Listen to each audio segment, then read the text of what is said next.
Il était une fois, au cœur du Cameroun, dans la ville vibrante de Douala, une jeune fille du nom d'Irène Laure Koumba. Née dans une famille nombreuse, au sein d'un environnement traditionnel mais aimant, Irène grandit avec ses sœurs et frères dans un monde africain façonné par la culture, les valeurs et les défis.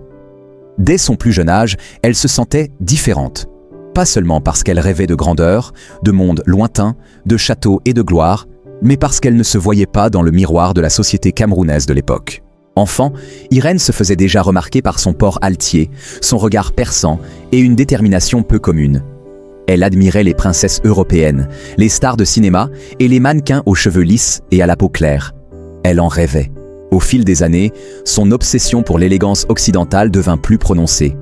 À 15 ans, elle murmurait déjà à ses proches qu'un jour, elle vivrait dans un château, qu'elle épouserait un homme riche et puissant. Beaucoup riaient. Personne ne prenait ses paroles au sérieux. Mais Irène, elle, n'a jamais douté. À l'adolescence, grâce à sa beauté naturelle et son charisme magnétique, Irène participa à des concours de beauté locaux. Cela la mena peu à peu vers des opportunités à l'étranger.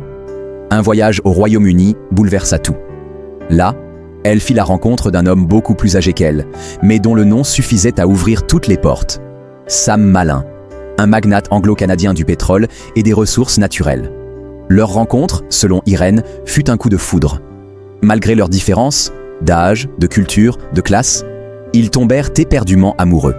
Irène Major est née en 1979, tandis que son mari, Sam Malin, est né en 1964. Il y a donc environ 15 ans de différence d'âge entre eux. Cette différence a souvent été soulignée dans les médias, surtout en lien avec leur dynamique. Une jeune femme africaine ambitieuse et très transformée physiquement, aux côtés d'un homme blanc, riche, canadien, dans le secteur pétrolier. Ce qui a alimenté autant de fantasmes que de critiques. Sam voyait en Irène une femme à la beauté éclatante, à l'intelligence vive et au potentiel infini. Elle, en lui, voyait un protecteur, un mécène, un mari capable de lui donner la vie princière à laquelle elle aspirait.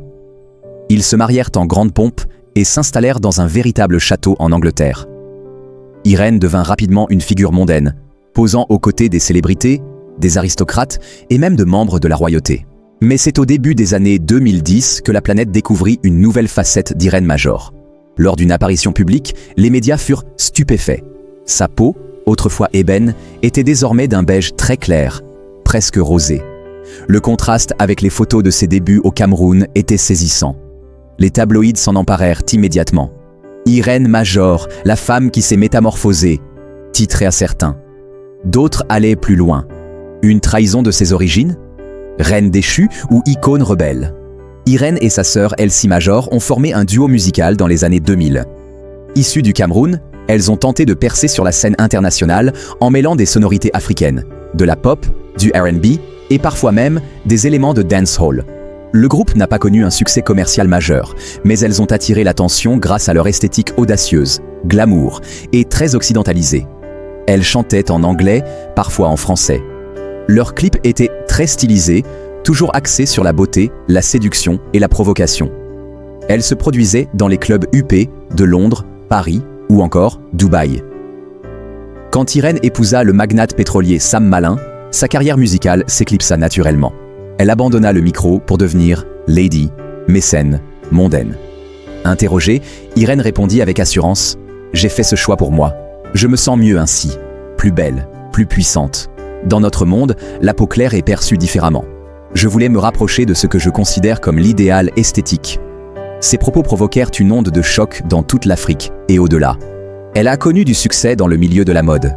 Elle était beaucoup appréciée pour sa peau foncée qui lui avait ouvert des portes de beaucoup de défilés. L'accusation facile consiste souvent à dire « Ce sont les hommes noirs qui font que les femmes se blanchissent la peau. » Quand ce n'est pas la faute des hommes noirs, c'est la société occidentale.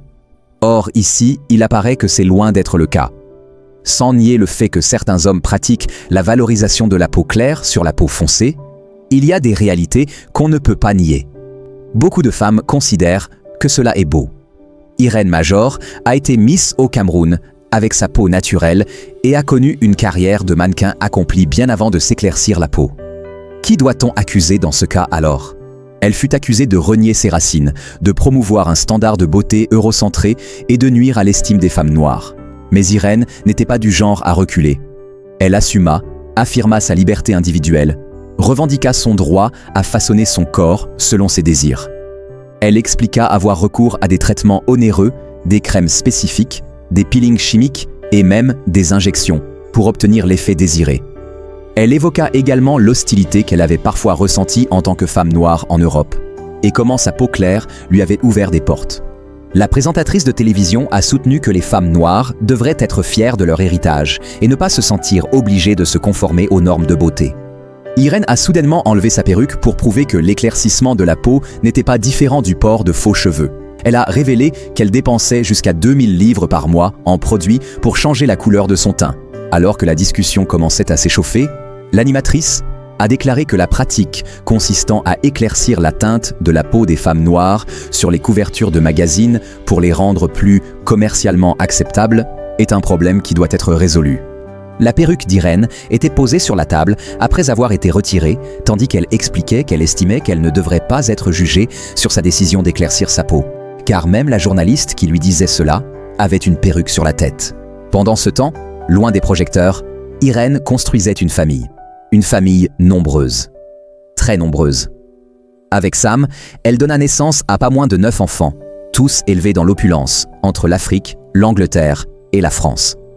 Chaque enfant grandissait dans un univers façonné par les arts, la musique, le multilinguisme, le luxe et le prestige. Irène les habillait comme des princes et princesses, les emmenait dans des événements internationaux, les exposait à toutes les cultures. Elle voulait pour eux ce qu'elle n'avait jamais eu, la possibilité de tout choisir, sans jamais être limitée par la couleur de leur peau. Malgré son sourire éclatant et son image de femme forte, Irène portait de profondes blessures. Elle confia, dans une interview émotive, avoir longtemps souffert de ne pas se sentir acceptée, ni en Afrique où elle était vue comme trop occidentalisée, ni en Occident où elle restait différente. Elle évoqua les moqueries sur sa peau, les attaques racistes, les critiques féminines, les trahisons médiatiques. Elle parla aussi de son couple. Malgré l'amour réel entre elle et Sam, leur union fut ébranlée par les critiques incessantes, les pressions sociales et le poids d'une célébrité qu'elle n'avait pas toujours souhaitée. Pourtant, ils restèrent ensemble, unis, solides, fidèles, comme si rien ne pouvait détruire l'alliance improbable entre l'homme du pétrole et la princesse d'ébène devenue porcelaine. À mesure que le public découvrait des photos de sa grande famille, une nouvelle vague de critiques s'est élevée, encore plus acerbe, encore plus polémique. Des internautes, des journalistes et des voix de la société civile ont commencé à affirmer, non sans virulence, qu'Irène avait réussi à blanchir sa descendance elle-même. Quand Irène Major partageait fièrement des photos de ses enfants sur les réseaux sociaux ou dans les magazines, un détail frappait les observateurs. Ses enfants, bien que nés de parents noirs et métis, arboraient souvent des teints très clairs, certains ayant des traits occidentaux prononcés, des cheveux lissés, une esthétique européanisée. Les critiques se sont alors multipliées. Elle ne s'est pas contentée de changer elle-même. Elle a effacé toute trace d'Afrique chez ses enfants. Écrit un internaute. C'est une tentative d'eugénisme esthétique. Écrit un autre. Un autre a déclaré « Elle élève ses enfants dans le rejet de leur identité africaine ». Ces accusations, parfois crues, parfois racistes à l'envers, ont profondément blessé Irène. Dans une interview télévisée, les larmes aux yeux, elle répliqua « Mes enfants sont nés dans l'amour. J'ai fait des choix pour moi, mais jamais je n'ai imposé quoi que ce soit à mes enfants. Ils sont libres. Je les élève dans la dignité, dans la culture, dans le luxe. Oui, mais aussi dans le respect de leurs racines. » Certains critiques insinuaient que la dépigmentation aurait été transmise génétiquement ou accentuée par des méthodes esthétiques dès l'enfance. Ce qu'Irène a fermement nié. Ce sont des enfants, pas des objets. Leur peau est ce qu'elle est. Laissez-les vivre, grandir. Pourquoi cette obsession à scruter leur teint comme un bulletin politique ? Dans le fond, les critiques adressées à Irène Major disent peut-être plus sur la société que sur elle-même. Car ce rejet violent de son apparente blanchitude et de celle de ses enfants traduit une blessure collective, un rapport difficile entre l'Afrique et son histoire coloniale, entre le noir et le beau, entre l'acceptation et le rejet de soi. Irène Major est devenue malgré elle le miroir déformant d'un mal-être identitaire mondial. Et ses enfants, beaux, éduqués, élégants, riches et souvent très clairs de peau, sont devenus pour certains des symboles d'un projet que l'on juge inacceptable, celui d'une fuite de l'africanité. Irène avoue qu'elle a d'abord exagéré, en faisant tout ce qu'elle peut pour devenir une nouvelle riche. Elle se souvient « Dans ma tête, Je vivais à Dallas. Tout devait être blanc et marbré. Il me fallait des chauffeurs, matin et soir, au volant de Bentley. J'avais besoin de nounous et de femmes de ménage vêtues de blanc, avec des gants blancs. Je voulais faire l'expérience de ce que c'est que de vivre à ce niveau-là, et c'était une sensation vraiment agréable. Mais j'avais l'impression de rater quelque chose, parce qu'au bout du compte, un enfant n'est pas élevé par quelqu'un d'autre. C'est le confinement au Royaume-Uni en 2020, lorsque toutes ces nounous sont retournées aux Philippines et que ces enfants ont dû revenir de l'internat et être scolarisés à domicile, qui a donné à Irène ce sentiment. Sur ces photos récentes, il semblerait qu'Irène aurait décidé de revenir à sa couleur naturelle, comme un acte de réconciliation avec elle-même, avec l'Afrique, ou avec ses origines profondes. Peut-être a-t-elle mûri, changé intérieurement. Peut-être a-t-elle été touchée par les critiques ou par un événement personnel fort. Peut-être veut-elle montrer à ses enfants que la beauté noire mérite d'être embrassée, pas effacée. Si c'est le cas, ce serait un geste fort, courageux, qui pourrait inspirer des milliers de femmes à travers le monde. Irène admet qu'elle pourrait avoir jusqu'à 20 enfants, mais elle laisse cela entre les mains de Dieu.